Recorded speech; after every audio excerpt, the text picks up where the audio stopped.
কিছু দিয়ে আমাদের আপ্যায়ন করবে সত্যি বলতে আমরা ভাবতেই পারিনি। আজকে দাদা আমাদের সবাইকে নিয়ে আরবির বাড়িতে নিয়ে যাবেন।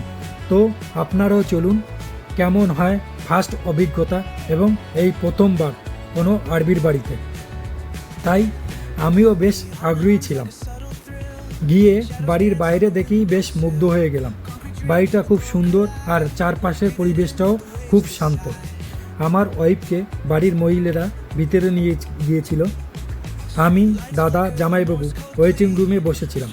অনেকক্ষণ গল্প, আড্ডা এবং অনেক কিছু খাওয়া দাওয়া হলো। ঘরটা খুব সুন্দর করে সাজানো ছিল। চারিদিকে টিভি, ফ্রিজ, সুন্দর টেবিল, সব কিছু খুব গোছানো আর পরিপাটি ছিল। কিছুক্ষণ পর আমরা বাড়ির উদ্দেশ্যে রওনা দিলাম। তবে বাড়িতে যাবার সময় আমাদের জন্য যে আপ্যায়ন অপেক্ষা করছিল সেটা সত্যিই খুব অসাধারণ ছিল। আমাদের জন্য দিয়েছিল অনেক রকমের ফল, আপেল, লেবু, আঙ্গুর, চেরি, নাশপাতি, আরও অনেক কিছু। সঙ্গে ছিল নানা রকম চকলেট, জিলেপি, মিষ্টি, আরও ছিল ড্রাই ফ্রুট। এত আন্তরিকভাবে আমাদের আপ্যায়ন করেছিল, আমরা তো সত্যিই মুগ্ধ। তো আপনাদেরও কেমন লাগলো অবশ্যই কমেন্ট করে জানাবেন এবং আমার পাশে থাকবেন।